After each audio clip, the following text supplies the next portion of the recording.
The campaign now where former President Donald Trump is leveling accusations at Vice President Kamala Harris and President Joe Biden.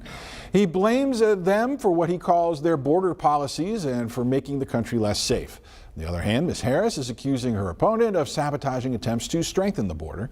Willie James Inman shows us that this all comes as the two were taking shots at each other over how to end the war in Ukraine.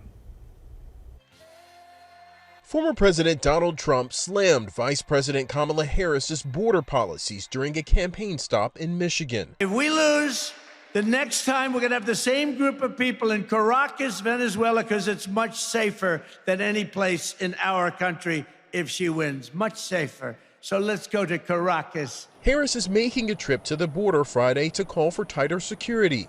She's also planning to again criticize Trump for pressuring Republicans to kill a bipartisan bill that would have strengthened the border. Donald Trump got word of the bill, realized it was going to fix a problem he wanted to run on, and told him to kill the bill, don't put it up for a vote. Both candidates opened up a new line of attack on each other during the Ukrainian president's visit to the U.S. this week. Ukrainian leader Volodymyr Zelensky met with Trump in New York Friday morning, despite his comments that Ukraine settle with Russian President Vladimir Putin to end the war. It takes two to tango, you know, and we're going to have a good meeting today.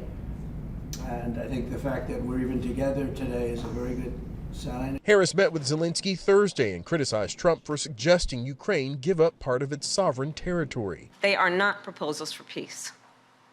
Instead, they are proposals for surrender. Harris promised that if elected, the U.S. would continue to provide support for Ukraine in its fight against Russia. Willie James Inman, CBS News, the White House. Neither vice presidential nominee had any campaign events today as they prepare for Tuesday night's debate.